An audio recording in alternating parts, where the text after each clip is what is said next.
Welcome back, everybody. Thank you for inviting me. I want to tell you I actually going to do a small introduction, and most of the presentation will be done by Tim, the co-author. This is joint work with Tim Uy, Cambridge, and Aitor Erzek at the ESM. So I guess I need to read the disclaimer.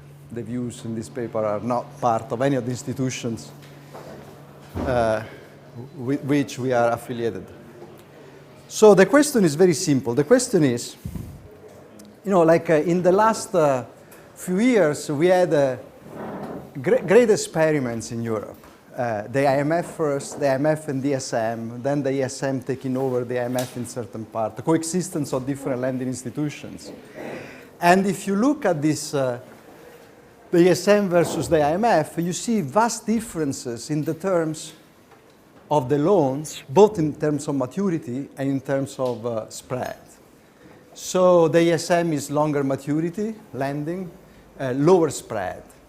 Now, when you think logically, these terms, by changing this term, you change the government incentive to issue, repay, and default on debt.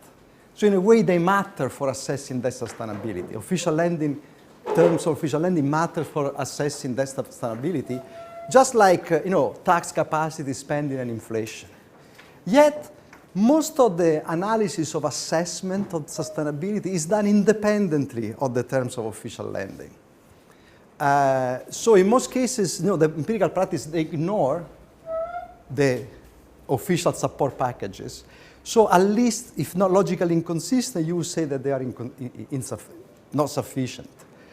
So what we do in this paper is basically try to write a framework where sustainability is assessed together with the terms of official lending.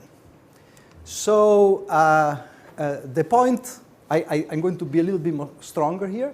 I don't think you can really assess sustainability independently of the terms of official lending, the same way in which you can assess sustainability independent of what Tirol would call spontaneous bailout or self-interested bailout. So what we do in the paper is to sort of look at how to restore sustainability, how can we move the different margins, the maturity of the loan, the spread on the loan, how these margins affect sustainability of a country debt in the presence of both output and rollover risk.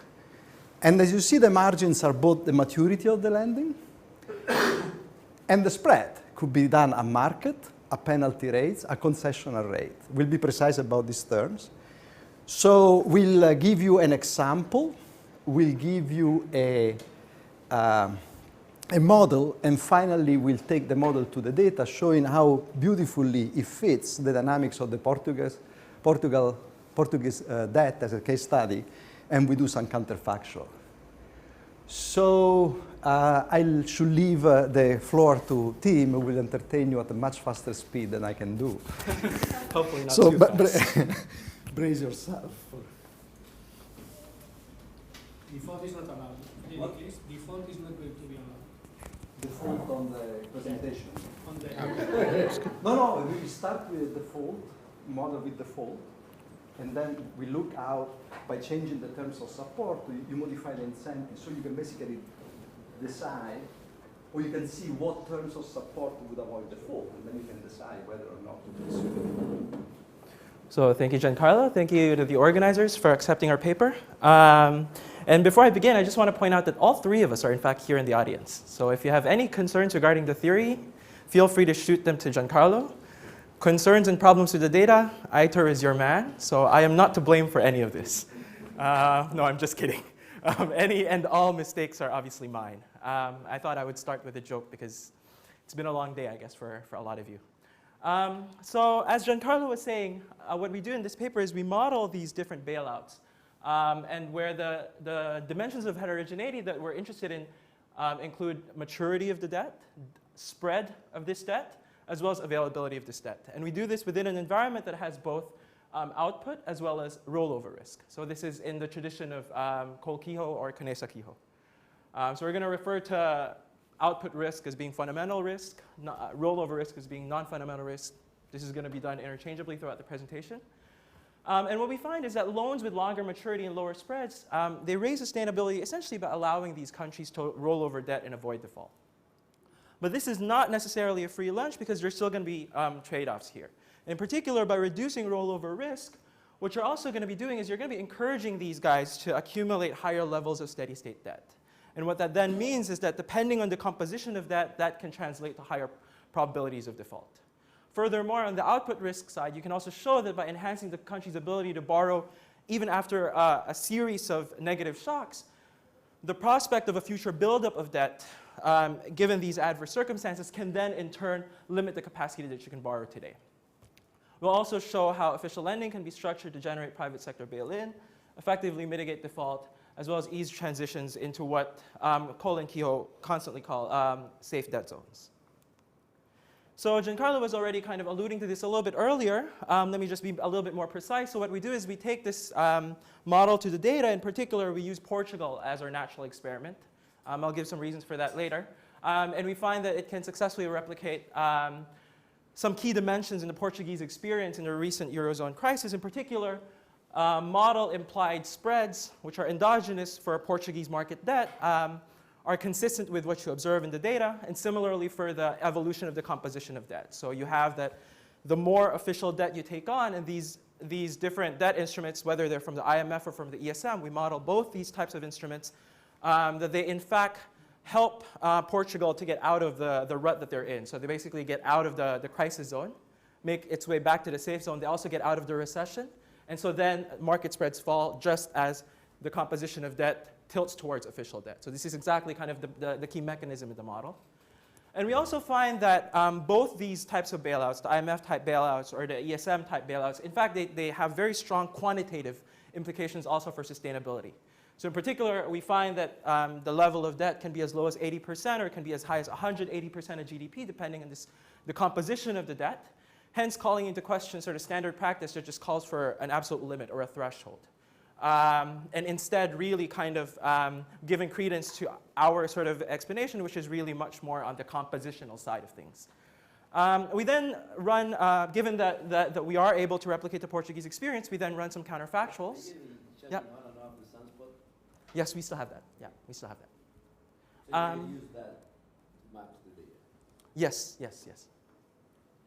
So Juanpa is obviously, you know, one of Tim Kehoe's good buddies. So necessarily that's something that we don't detract from Konesa Kehoe at all, aside from introducing these two different bailout packages.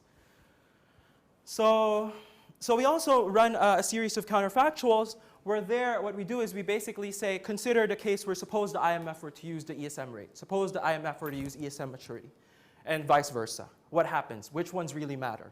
And what we find is that, at least in our case for Portugal, we find that, in fact, maturity has a much stronger impact on sustainability than the spread.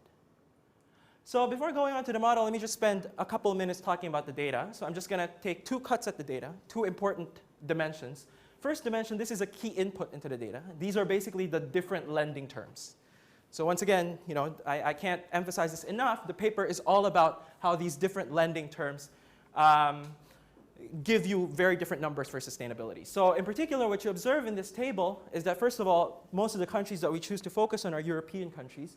There's a good reason for that. The reason is that the main motivating factor here is that this project started out knowing that the ESM was really lending at very different rates and different maturities in the IMF. And here you can see that these Eurozone countries are the only ones that essentially have access to the European Stability Mechanism. So that's really the reason why we kind of isolate our analysis to these countries.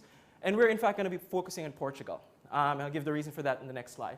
But here, the two things to take away from this is really that maturity for ESM tends to be significantly longer than the IMF, which in fact is also longer than market.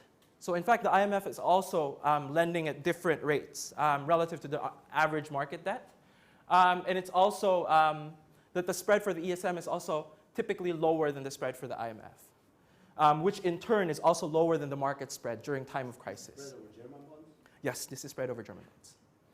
So that's really the key takeaway, right? So you have that the maturity is different for ESM, different for IMF, and different for market. And in particular, ESM lends longer than the IMF, which in turn lends longer than the market. And ESM tends to lend at a lower spread than the IMF, which in turn lends at a lower spread relative to the market. So this is then going to be one of the key outputs of the model. If that was a key input to the model, this is going to be a key output of the model. And this is going to be, this shows you the extent of official lending and how that's kind of evolved over time, as well as the composition of debt. And you can see here that while the countries have kind of, their debt compositions have evolved differently over time, what remains true is that the fraction of official debt, which is essentially the sum of this blue area, which is the borrowing from the ESM, and the orange area, which is borrowing from the IMF, that's grown over time for all these countries in crisis. And now let me talk a little bit about why we chose Portugal. There are a few reasons. The main reasons being that Portugal is one of the key countries that had both ESM and IMF support, in contrast to, for example, Spain, which only received support from ESM. Portugal did not undergo a restructuring the way that Greece underwent a restructuring. You can see that here. And while we think restructuring is important, it's not the focus of the paper, so we abstract from this. So those are at least two. There are other reasons as well why we chose Portugal. But suffice to say, I think in the Portuguese experience, what you observe is that at the starting point of our analysis, right around here, Portuguese debt is about, close to about 100% of GDP. And at the time, you don't see it here, but market spreads are very high. They're over 1,000 basis points over the German rate. And so you might be led to think that, okay, Portugal is in a recession. Portugal is, for all intents and purposes, excluded from markets because the borrowing rate, the lending rate is just so high. Now, Portugal starts to borrow from the ESM and from the IMF. What happens? If you take this part of the graph, you see that while the total debt level has risen, and if you were thinking that only the debt level matters and the composition didn't matter, then you should expect Portuguese spreads to at least stay constant or maybe even go higher, because default risk should be going higher, right? But in this case, it's in fact the opposite. Or you're selecting a different equilibrium. This is also possible. This is also possible. Yeah, this is also possible. But here, the story that we like to tell is that Portugal is essentially using official funds to pay off market debt. And as a result, as this debt composition is changing over time, suppose instead of having to repay everything all at once, suppose you take the limiting case short debt, which with maturity one period, instead of having to repay everything at once, you will have to only repay 1/15 of your debt. Then in terms of rollover issues, this is clearly beneficial. All right, so that's kind of... You have a reason why you select one. Yeah. So I'm telling you a reason why you select one. And that's just consistent with the fact that rather than expecting the spreads to rise, which is what you would expect if you were only concerned about the level, spreads can fall because the composition matters. Sure. So that's a good introduction, in fact, because perfect segue. So what we're going to do is we're going to split the discussion into simple examples, the simplest example we can find, which is a 3-period example. And we're going to do it first isolating it to output risk and then isolating it to rollover risk before going to the full-blown model. So what we're going to do with output risk is we're going to do it in 3 steps. So very simple steps. So step 1, we're going to start by constructing an equilibrium where without official intervention, the government will want to default if the low income state is realized in the terminal period. Okay, so we want to start out with an initial state where there is default, so that then there's some room for intervention, right? There may be an issue with the data. In that, the reason why debt is going up, a part of the reason is a revision in data. So supposedly the debt was there, it's just it was not considered debt. It was like exactly, it was in public companies, and then for some reason this debt cannot stay in the public companies, has to be consolidated. And this is in the last 4 years? That's through the crisis, throughout the crisis.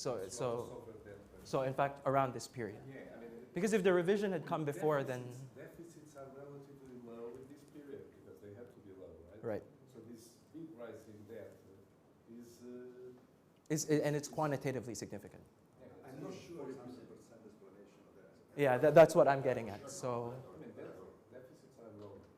So there are one-offs that are associated also with bank recaps at the time and support of different public companies. Look at Ireland, right? Ireland. Yeah, that's the same. That's the bank data. yeah, this is the revision, in fact. Yeah. Right there. Yeah. Let's hold the data one second. Let's go for the example. No, but so it's something worth looking at. So we'll see what happens if we take that revision into account. So for the example, what we're going to do is, so we're going to start out in a world where you will observe default. So we're going to sort of have a parameterization where you will want to default if the low income state is realized in the terminal period, so that there's scope for intervention. And then we're going to show that a particular intervention where, suppose we know that during times of crisis, countries borrow short, right? So now we're going to say, suppose the official lender comes in and the official lender lends long. Now, lending long, is lending long sufficient? And we're going to show, at least for this example, that lending long at market rates does nothing. It doesn't alter sustainability at all. The reason being, the intuition being that it's basically spanned. So this long instrument at market rates is going to be spanned by the short instruments the market is already trading. So introducing this official instrument at market rates doesn't affect sustainability at all. And then we're going to end with this kind of brief slide on basically concessional rates. But this concessional rate will have some very nice interpretation. And this is going to be consistent with sort of the ESM explanation, where given this concessional rate, you are able to restore sustainability, where by restoring sustainability, I mean avoiding default in the states of the world that you would have defaulted absent intervention. Okay, so that's the plan. So again, the simplest possible, simplest possible example. So we're going to do 3 periods. We're going to have linear utility with discount factor beta, so that there's an incentive to front load consumption. We're going to assume that lenders are going to have discount factor delta that's bigger than beta. Suppose it's 1, just for simplicity. There's going to be a probability that output, this is purely output risk, so probability that output is high in the second period is going to be this alpha. It's going to be P in the next period. So you'll see that here, in fact. So you can transition to a high state with probability alpha, or you can transition to a high state with probability P. And then if you default, you incur a default cost that's half your income in that state of the world. So for high states, high income states, you pay YH over 2. For low income states, you pay YL over 2. So this is a bit of a messy graph, so we kind of just took this out, but you'll see it in the next slide. But this is just kind of showing you what happens, right? So this is without intervention. This is kind of the initial equilibrium. So you start out with some Y. You have an initial debt stock B. You can issue B10. And that matures in the next period, right, at price Q10, where Q10 obviously has to be consistent with your default decisions here, right? And then this indicator IH takes the value 1 if you default here. And once you default here, you're going to be in default. So that's why here, it has to be the case that you never defaulted.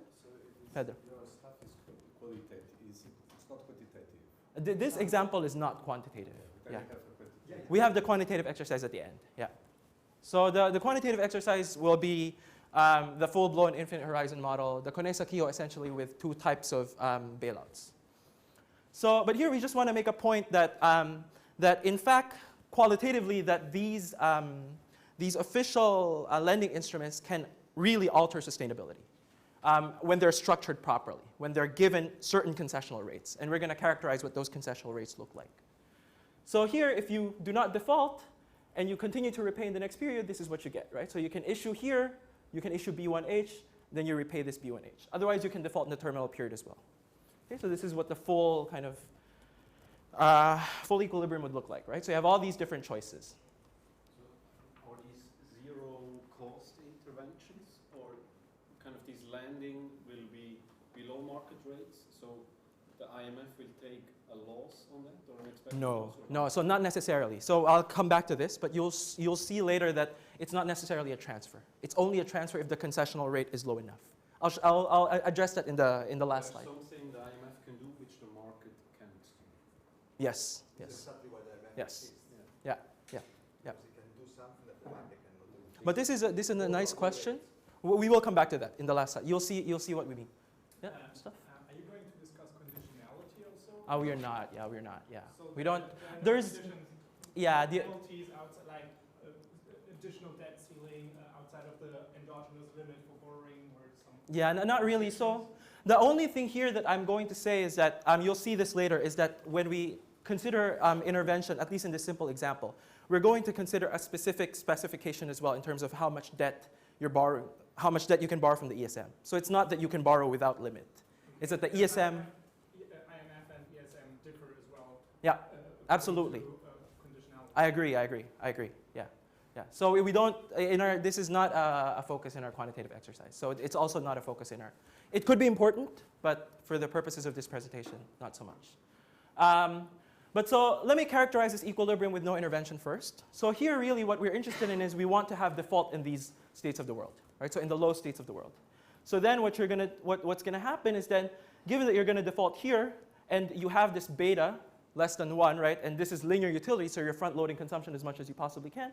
You're going to then borrow, you're going to set this B1L and BH1 to be equal to what? To be equal to YH over 2, which is the maximum that you can borrow from this state without defaulting, right? And the sufficient condition for that being superior to the borrowing at rate 1 instead of at price P is basically that this P is high enough and that the beta is low enough, right? So you're very, very impatient, and the probability that you get here is very high, so that the price you can command, even when you default in the low state, is high. And then depending on how much, so now that we know that this is going to be pH over 2, then we also know how much we can borrow, move even further forward, right? So remember, this is a world where you just want to keep moving things forward, right? Why can't you do this in a 2-period? Oh, because, Juanpa, we want to illustrate the long-term effect. So we want to illustrate, yeah, so we want to make the distinction that, okay. Time is running very fast. That's why I said whatever. Okay, okay. But so given that you're going to borrow YH over 2 here, then that means that you can borrow up to YL over 2 plus P times YH over 2 in this state of the world and still not default. That's why you can command price 1 here, and this is going to be the amount that you borrow, okay? This is kind of important because I'm going to come back to that in the final slide with intervention. So now suppose you intervene, but you intervene at market rate. And now what we're going to do is basically give you a standard replication argument. This is the spanning thing that we were talking about. Suppose you intervene B20, set this to be not equal to 0. Here I have it at 0. This is an equilibrium. But suppose you set it at some level x, right? Whatever that scalar x is. What's going to happen? Suppose this is x, then that means that in these states of the world where you repay, necessarily this has to fall by x, right? Relative to the world without intervention. Otherwise you would want to default, right? But then given that, that means that this is going to fall by p times x, right? So this state of the world, it's going to fall by p times x. So if you want to keep it the same, right? Remember, this is a replication argument. That means that this has to fall by p times x. But the fall here in p times x is effectively completely neutralized by the increase in p times x coming from the official sector. So it's literally just, instead of borrowing from markets, you're borrowing from the official sector and doesn't change your default incentive at all, right? So completely neutral. This is useless to have a long-term instrument that, that is contracted at market rate. Now suppose instead you have concessional rate. Suppose you had some power over what rate you set. And this is true in the data. I mean, you see it in the IMF, you see it in the ESM. Suppose there's some power over the rate. Now we want to ask the question, what kind of rate is necessary to get the incentives right so that the government doesn't default in these states of the world? So then what we're going to do, and this is the only sort of form of conditionality that we have here, what we're going to do is then we're going to say, suppose the ESM or the IMF, or jointly, they set this B20 to be the maximum possible it can be without defaulting in any state of the world. And what's that going to be? That's going to be YL over 2, right? So it's exactly in these states, right? You don't want default here, so you're going to set it to be only as high as YL over 2 instead of YH over 2. But then what that does is, then it reduces the amount you can borrow from markets short, right, here. And given that it reduces the amount you can borrow from markets short, so going from BL1 here, right, this reduces your consumption here. That means that this also reduces the amount you can borrow short going back another period. And by how much? It's exactly P times YH. Remember, it's this component, right? This is what you used to be able to borrow from markets from this period going back, right? You're still able to borrow YL over 2 from markets at this point. So this is also the nice part of having long versus short. So then it's not just replacing markets. Here, it's almost like it's completing markets, right? Because markets still have a role. You're still unable to transfer resources from period 1 back to period 0. You're only able to transfer resources from period 2 to period 0 using official instruments. So then, oh, Davide. Yeah, sorry. I'm a bit, it's just clarification. So if you think at a standard model without the intervention, but you think that instead of having it, you have it on more periods, as long as you introduce more maturities, even in the market, you may do a lot of completing the market. Yep, this is true. So, I mean, why is your, official credit, fundamentally different than introducing a new maturity whose price is fluctuating with the state of the economy. No, this is true. So I think our view is basically to say that it would be nice if countries in distress were able to borrow long, right? But we know in the data that that's not true, right? This is very well documented in the sovereign debt literature, right? Everybody always says that once you're in crisis, you always borrow short because short debt creates commitment. It could be right? that So they don't want, right? It's not that they No, but cannot. there is something more there, because the whole point here is that you save on the full cost, and the concessional rate shift the incentive from defaulting into using the default cost as collateral to borrow. this is So also there's an true. increase in efficiency that markets cannot do. Yeah. This does not mean that with long maturity you can modify, expand more. Yeah. That is one step. The second step Yeah, this is true. This is also true. concessional rate, you basically say, look, you can borrow against the bad state of the world, instead of losing the output, that has become your collateral. You pay me back and I give you a good price for it. The markets can do. That's the whole point. Yeah. And that is in addition to the expanding argument that you're To this argument to work, how important is it that your bad state is bounded by below, that you don't have a distribution that is can also figure a very bad state? So you'll see here. That's why we like this expression. So you'll see here that in fact, suppose YL was really, really low, Yes. there's no amount of, you would have to have crazy transfers in order to well below risk-free, in order to save the country. So essentially, you can't really save those states of the world. You can't save the country in those states of the world. But that was the question. This is not a paper about charity. It's Yeah, this is not a paper about charity. Yeah. You had the mechanism, and then you look at the concessional rate, you say, look, I'm going to do it, or it's not worth it, I don't want it. This is the question. Default is possible. It's not about avoiding default at all costs. It's about understanding the mechanism and see how to decide.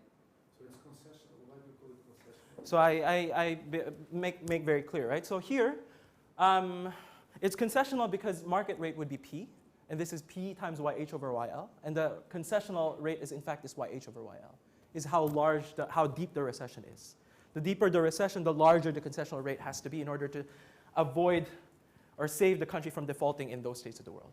But there are going to be obviously cases wherein this number is going to be in excess of 1, in which case it's basically a transfer, in which case if the objective function of the lending agency has a break-even condition, then they will basically say no.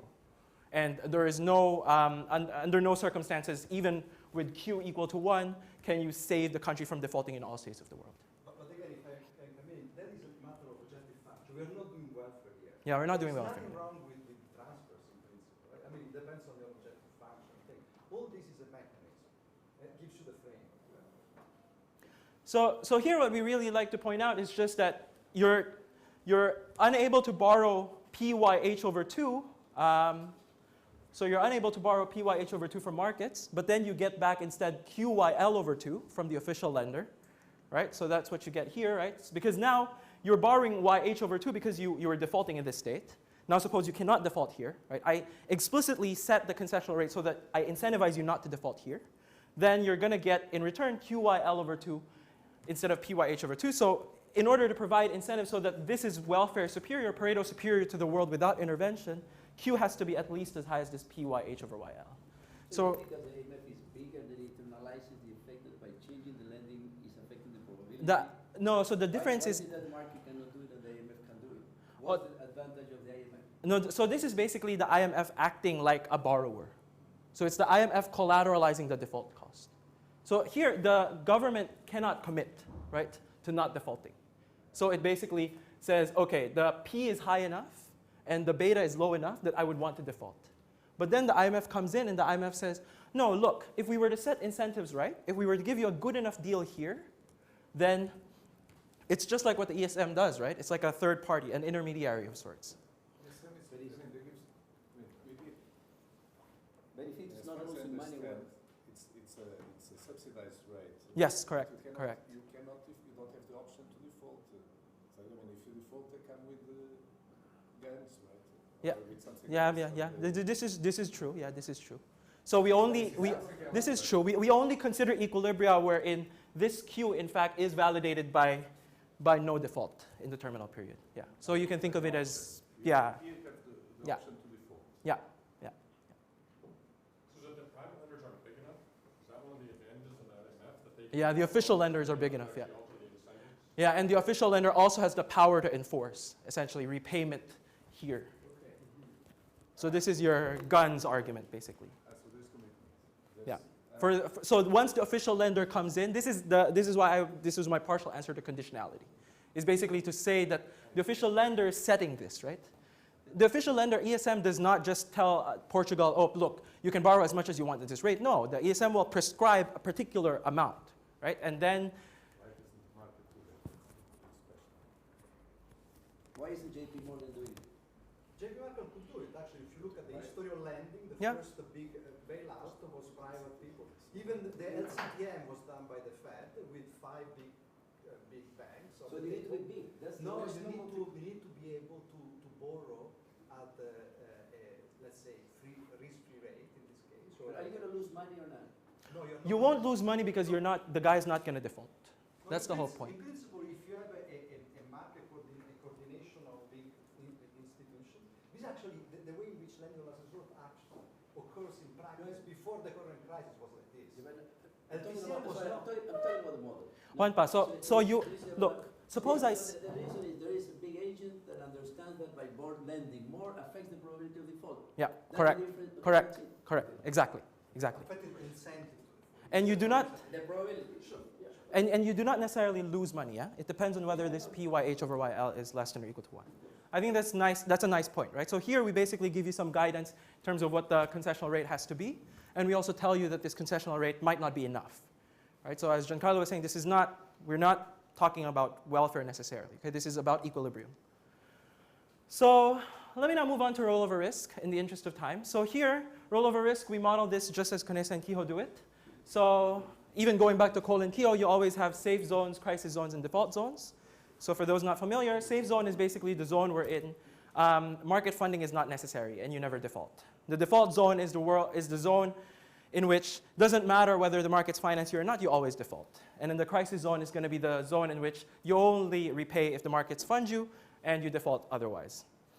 Now, in this case, you cannot really do with linear utility anymore because then the crisis zone becomes degenerate. So we're going to have to go back to concave utility. I don't have time, so I'm just going to do kind of a very quick intuitive explanation for what happens in rollover risk. And actually, in fact, I'll go back to this later as well in the infinite horizon model. So here, the main trade-off, and this goes back to Cole-Kehoe, is really about smoothing consumption while you're in the crisis zone versus enjoying a higher price for debt once you're in the safe zone. That's what determines how long you spend in the crisis zone. And what happens when you introduce official debt in this particular environment is that, first of all, unambiguously, safe zone becomes higher. So you can basically sustain more debt, and this is very intuitive, right? I mean, you have an additional instrument necessarily. Even if the markets don't finance you, you can always go to the ESM or the IMF to borrow. So of course, that improves your outcomes, raises the safe zone. You can also structure the official debt so that you exit earlier from the crisis zone. So this is like off equilibrium. You're actually using it in equilibrium. And then the third proposition is to say there's also distinction between long-term official debt and short-term debt. And long-term debt has a stronger effect on the safe zone in comparison to short-term debt. Again, this is sort of consistent with the original Cole-Kehoe result where maturity is good. But here we're doing it in the context of official lending. So with that, all of that out of the way, let me now move on to the sort of full infinite horizon model. So this is, as I was alluding to earlier, Conesa-Kehoe with 2 types of bailout agencies. So there's going to be 3 types of agents. There's going to be a government, international investors, and bailout agencies. This is really all Conesa-Kehoe. So government taxes output at fixed rate, borrows from the 2 other agents. The international investors, this is new. So international investors lend short, which is kind of the evidence that we showed earlier. The IMF also lends short, but slightly longer than the international investors. You'll see it in the quantitative exercise. We're very precise about these things because this is what the paper is about. And the ESM is going to be lending longer and also lending at favorable rates, more favorable rates. 2 types of risks. Government can choose to default and suffers an output loss if it defaults. So state vector then has all these components. So the 3 different types of debt. A is an indicator for the output state of the economy. Z is an indicator for whether you've defaulted in the past or not. Zeta is the sunspot, as Juanpa was expecting already earlier. So you're going to have that the private sector is going to be in recession if A is 0, normal times if A is 1, It's going to be 0 if default has already occurred in the past, and 1 if it has not. Economy recovers with this probability P.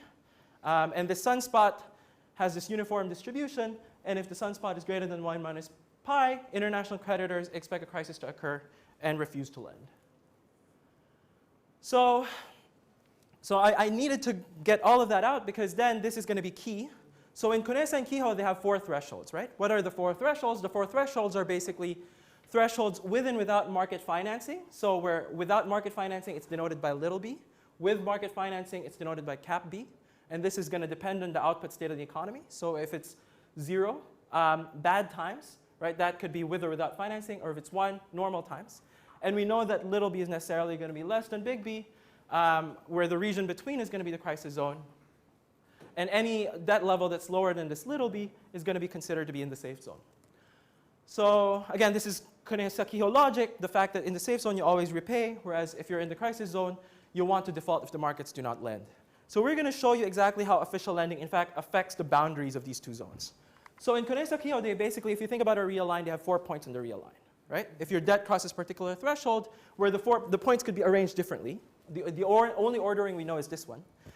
Here, what we're going to show you is depending on the composition of debt, we'll have some nice graphs in the end in our quantitative exercise. It's no longer points on the real line. It's in fact entire level sets.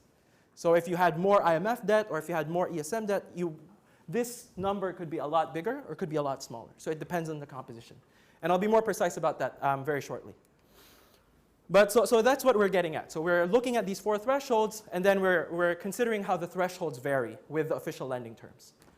So before we do that, I just want to characterize something analytically because this is going to show you kind of the most interesting, I think, countervailing forces in the model. So if you look at the previous slide, this is kind of a very inconvenient object to work with analytically, right? Because multidimensional, from 3, you're choosing another 3 different types of bonds. And so what we're going to do in this simplified environment, we're just going to do 1-for-1 instead of 3-for-3 exchange.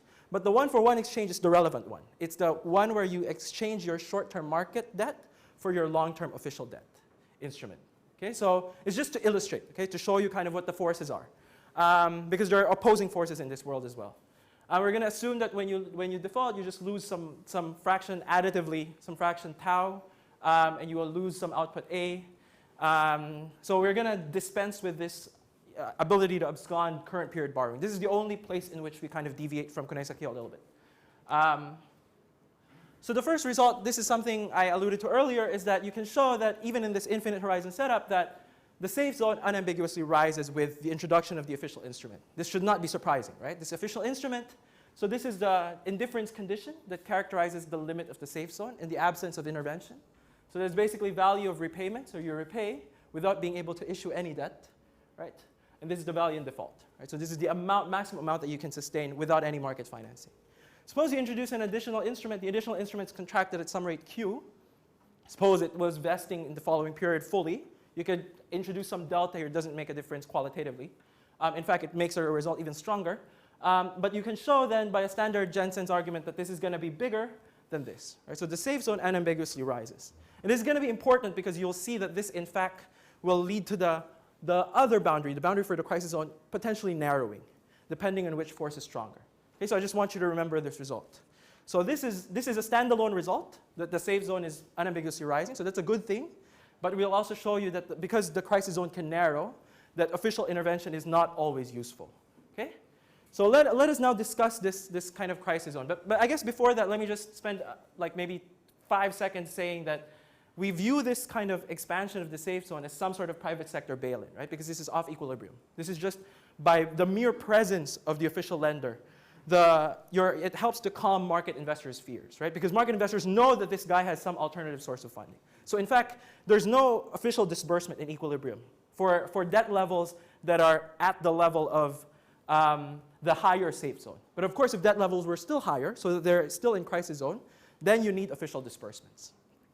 Okay? So now you're in the crisis zone, and here, let me just remind you, the key trade-off is, again, exiting early at the cost of more uneven consumption, or exiting later at the cost of lower price and debt. So this is, let's start again in the world where you have no intervention, right? So this is kind of CONESA-KIHO, right? So what's the trade-off there, or what determines this, this big B? It's basically this value of repayment and the value of default. The value of repayment now has a few components, few different components. Has a max operator, because you can choose how long you stay in the crisis zone. And depending on how long you stay, you get to consume GT in transition, right? And once you're out, you get to consume BNL, okay? So I draw your attention to these objects because they're going to be key for the result. In particular, also, this GT, you consume it at the price that you get in crisis, which is this beta 1 minus pi.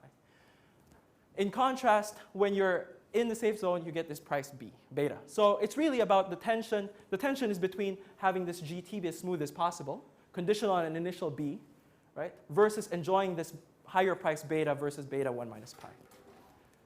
What does official intervention do? So what the official debt does is it basically increases the value along this dimension. Not surprising, right? Because the official debt is contracted at concessional rates, so you get to consume more while you're in transition. Right? So this is a positive thing. That raises the value here of repayment. But on the other hand, remember the earlier result where the boundary for the safe zone, in fact, goes up. So that actually gives you a countervailing force. If this goes up, that means that the value here is going to come down. Okay? And if the value there comes down, that means that then this indifference condition does not unambiguously go up. Right? So it depends on which effect is stronger.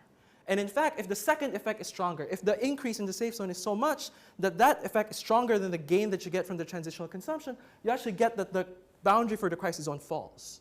So in fact, the crisis zone narrows, but it's not that you can sustain a lot more debt that's way higher than the safe zone. It's in fact the opposite. So it really depends on this tension between providing greater welfare through better transitional consumption versus creating incentives for the guy to have higher levels of steady state debt, which then lowers future consumption, which then lowers the value of repayment. Okay, so now that that's out of the way, we can then talk a little bit about quantitative analysis. So the key parameters here really are the parameters that determine lending, right? So this is going to be amortization of market borrowing. So that's going to be set to 6 years, which is the average for Portuguese debt in the period that we consider. The IMF loan is going to be set to, this is basically effectively 7 years. ESM is 15 years. Interest on the IMF, once you control for the interest rate, is going to be 350 basis points above German. This is going to be 150 basis points above German, and that's going to be the initial, this is all calibrated to the initial point at which we start our simulation for the economy.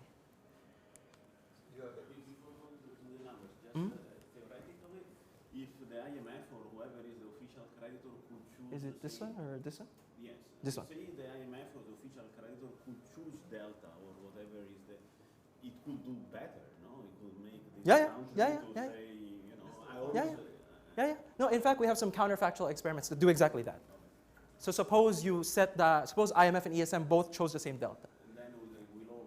So you'll see. So it's not unambiguous here. It's not unambiguous. I'll explain why. Yeah. So this is the benchmark result. Okay, so let me be this is a graph that often causes confusion, so let me slow down a little bit.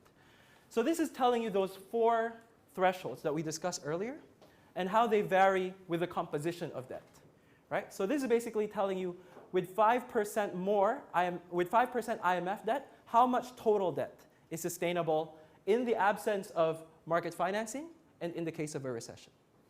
Okay? So if this was the original point, if this was the point on the real line that was true for Koné-Sankyo, then this tells you as I vary the composition of debt, right? Suppose the IMF gives you 5% of GDP as a package. Suppose the IMF gives you 10% of GDP as a package. Suppose the ESM gives you 5%. Suppose the ESM gives you 10%. So that's telling you how big these bars are. And sustainable is like the average of the steady state distribution. Which one? What's sustainable? Oh, sustainable is just the limit that we have, those little b's and the big b's. So that's what we mean by sustainable. So this is basically the maximum that we have in this particular graph is 15. And here, the points that we want to make are the following, right? So one point is to notice that unambiguously, as we showed earlier, right, the safe zone rises with the introduction of official intervention. But official intervention still has differential effect.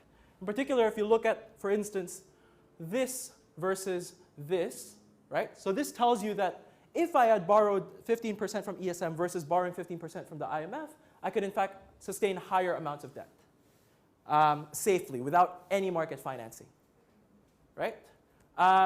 And as you vary this composition, then you also vary the amount that you can sustain. So it's not just that you can prescribe 120% of GDP as being a safe number. Depending on what kind of debt the guy holds, it could be as high as 180, it could be as low as 80. Sorry, but in this case, they are going to be losing money, right? Because these rates are not completely. They're subsidized. They're subsidized rates. They're only subsidizing rates at the beginning of the simulation. So by the end of the simulation, when the guy is no longer, once the endogenous debt composition is changed, and the guy no longer has a huge default risk, because we're able to match, remember, we're able to match the fall in the market rate. The market rate here is still endogenous. I know that. But either these guys lose money or the other lenders are making money because these are lending at the lower rate. No, but they're lending at the rate lower than market. So Lower than market at the initial period. That's the point. In the crisis zone, at the lower, in the crisis zone, you have a lower risk. So the market rate So yeah, so basically, yeah. So if you're, yeah. So one point is to say that first of all, unambiguously rises. This does not, right? So you can see that here it goes up and then it comes down. So this is the tension, the trade-off that we were talking about earlier, where initially it's a good thing, right, for you to be borrowing from these official lending agencies, at least vis-a-vis your debt limit for the crisis zone. But then once you accumulate too much, and then you're creating incentives for the guy basically to hold tons and tons of debt in steady state, then that in fact lowers the value of repayment. So then you actually cannot borrow as much anymore. So that's I think we think this is neat because there's this non-monotonicity, and that basically tells you this is not a free lunch. Right? So by altering the composition of debt, by providing incentives that are so sweet, the guy basically says, oh, look, these guys are going to be so generous, and I'm just going to take on so much debt, that then in turn markets understand that, and they're going to say, oh, you're just going to default. And so then we're not going to let you borrow. So those are really, I think, the main takeaways from this particular graph. And then what we do in our counterfactuals is then we consider for each one of these, right? So take this one, for instance. Consider 4 alternatives. Right? Where the 4 alternatives are, one of them is exactly going to David's point, which is suppose that IMF chose, I don't have the optimal choice yet, but suppose the IMF chose the ESM maturity or the ESM spread. What happens? Which one is more important? And here we find that in fact ESM maturity is the strongest, right? So you can see that it increases by the most. IMF maturity in fact has the weakest effect on sustainability, and the spreads are somewhere in the middle. Okay, so this kind of tells you that while it's true that both IMF and ESM lending has kind of helped Portugal to get out of the crisis, it's also true that not everything is equal, right? So you have ESM maturity being the strongest sort of factor behind that, followed by the spreads, and then IMF maturity. And this is going to be true across the board for all the different debt limits. Yeah, you can always see that this is always going to be higher than that, and this is always going to be the lowest.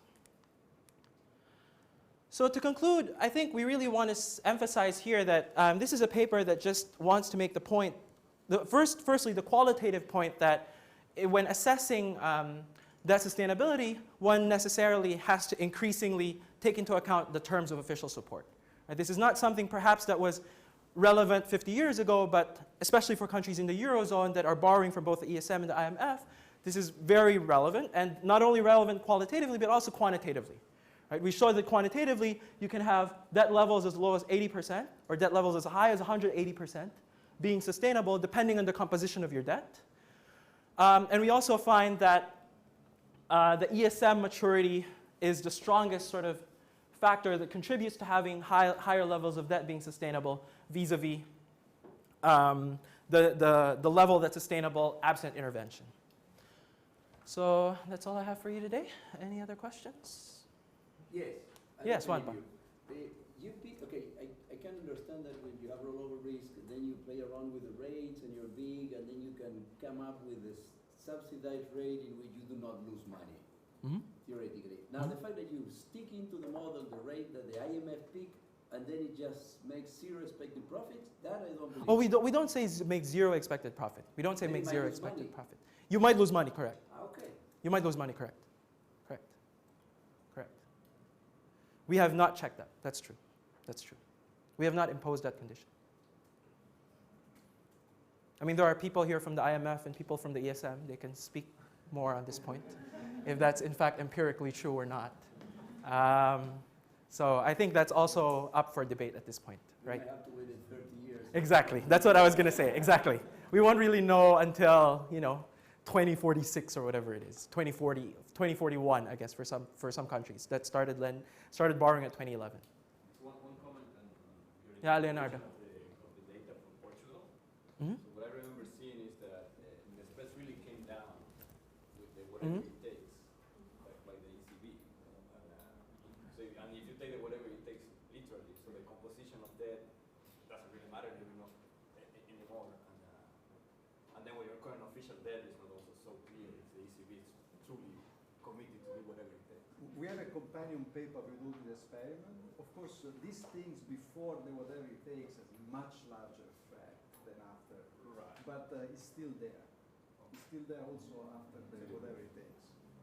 Actually, we should circulate the paper with all these cases. Yeah. Of course, it's a relevant paper. By the way, so this is a first step, right? Like, so we wanted to make this point because, especially, the debate is not only in Europe. I think also the IMF is sort of rethinking, and there is also the issue of the IMF and regional different policies, like the different banks. It's well taken the point of the large agent, but this is theory of lending on last resort. Right? And given the LTCM again was done by private banks, coordinated by the Fed. Right? So you need this coordination thing. So this, and then of course the moral hazard is the next step. I mean, but even without the moral hazard, there is this nice trade-off that if I help you to get out of the safe zone early and you feel more comfortable with more debt, you still have a pain in the a trade-off with the long term, right? Because you end up having too much debt. Anyway. This is like what the graphs are saying. So